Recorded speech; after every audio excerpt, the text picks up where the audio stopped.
Trouve pour la correction d'une des deux situations, donc soit la kitesurfeuse, soit le jeune homme qui fait de la balançoire, puisqu'en fait les deux situations sont les mêmes. Vous allez le voir avec le corrigé à disposition et vous allez vous rendre compte que les forces qui s'appliquent sur le jeune homme qui fait de la balançoire sont quasiment les mêmes que les forces qui s'appliquent sur la kitesurfeuse. Donc ici, on nous demande de trouver quel est le système. Je vous rappelle que pour le système, en général, il est souligné sur la photo. Donc là, le système, c'est l'objet qui va recevoir les actions, ce qu'on appelle le receveur. Donc, c'est la kitesurfeuse. La kitesurfeuse, elle est en interaction. Vous avez le choix, encore une fois, soit de distance ou de contact, avec donc les auteurs de force. Sachez qu'il y a toujours la Terre à partir du moment où vous faites un exercice qui se passe à la surface de la Terre ou à la surface d'une autre planète. Donc dans ces cas-là, vous remplacerez le nom de la planète le cas échéant. Donc les interactions avec la Terre, c'est toujours les mêmes, elles sont toujours à distance.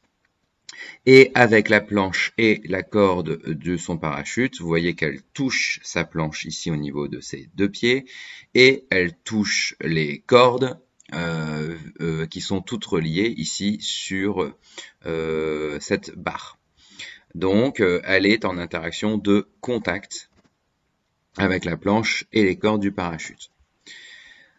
Donc je vais faire le diagramme objet-interaction. Donc lorsque je veux faire le diagramme objet-interaction, je mets toujours le système dans un rectangle, donc à savoir la kitesurfeuse, et autour les auteurs de force. Donc là ici, j'en liste 3. La terre, la planche et les cordes du parachute. Donc la terre, la planche et les cordes du parachute. Ensuite, je modélise les interactions à distance ou de contact. Je rappelle que à distance, on fait une double flèche en pointillé et de contact, une double flèche en trait-plein. Donc, entre la kitesurfeuse et la terre, ça va être une double flèche en pointillé. Entre la kitesurfeuse et la planche, une double flèche en trait-plein. Et entre la kitesurfeuse et les cordes, un double trait en trait-plein. Une double flèche en trait-plein. Pour savoir le nombre de forces, je compte soit le nombre d'auteurs, soit le nombre d'interactions, donc c'est-à-dire le nombre de doubles flèches. Donc là, je vois qu'il y a 3 doubles flèches, donc je vais avoir 3 forces.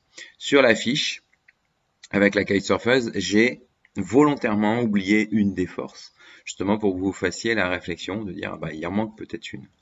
Donc, on va voir quelles sont ces 3 forces. Donc, il y a celle qui est exercée, et en fait c'est à chaque fois force exercée par l'auteur, ici donc la terre, force exercée par la corde, force exercée par les planches. Alors, ici vous voyez que le schéma n'a pas été légendé. Vous voyez que si jamais on vous indique les points, mais qui ne sont pas légendés avec des lettres, je vous invite à les légender avec des lettres. Donc, le centre de gravité G, donc toujours cette lettre-là, c'est réservé au centre de gravité. Et ensuite, les points de contact A, B, D, E, F, sachant que le C est aussi réservé donc au centre d'un objet. Donc, attention de ne pas prendre la lettre C ni G. Donc, vous avez 3 forces, la force exercée par la terre, la force exercée par la planche, la force exercée par les cordes. On va donner 3 caractéristiques de ces forces, puisqu'on n'a pas les valeurs, donc qui serait la 4e caractéristique. Donc, le point d'application ici pour la terre, bah, c'est toujours le même, c'est le centre de gravité de la kitesurfeuse G, c'est-à-dire ce point-là.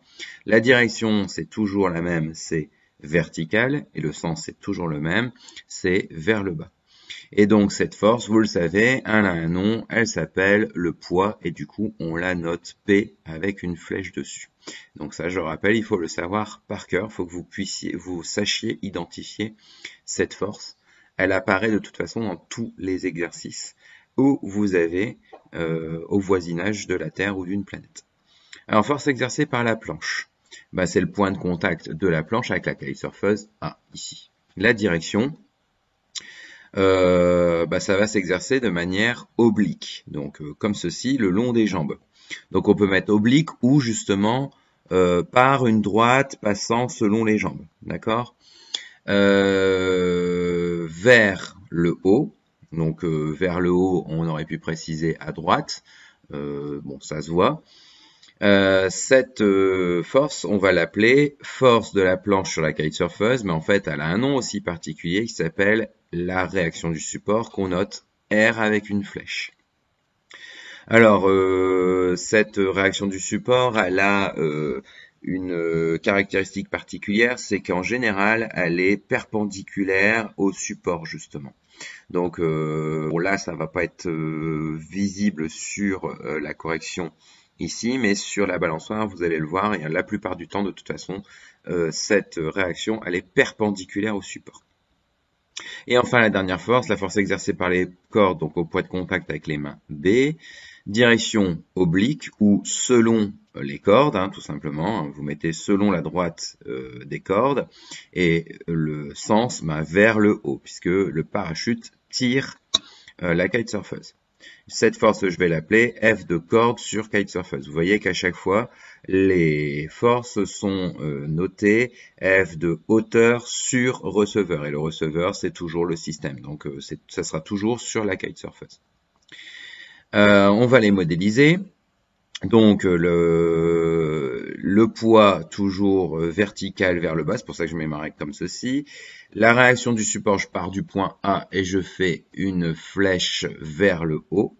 Et je vais la noter R. Et ensuite, ma règle le long de la corde ici, pour suivre la direction des cordes. Et je vais aller vers le haut, donc vers le haut à gauche, pour faire ma flèche en partant du point B. Et je vais l'appeler F de corde sur kitesurfeuse.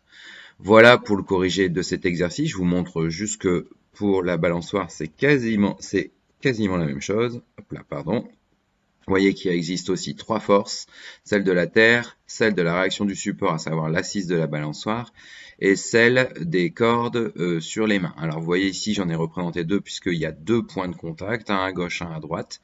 Et vous voyez que la réaction du support ici est perpendiculaire au support qui est ici. Donc, de toute façon, s'il y a un poids, vous avez une réaction du support à partir du moment où vous posez un objet dessus. Vous allez voir que ces deux forces, elles sont très importantes pour l'équilibre d'un objet. On verra les conditions dans lesquelles on peut avoir l'équilibre de l'objet. Je vous remercie pour votre attention. Et puis, n'hésitez pas à regarder les autres vidéos corrections de cette activité.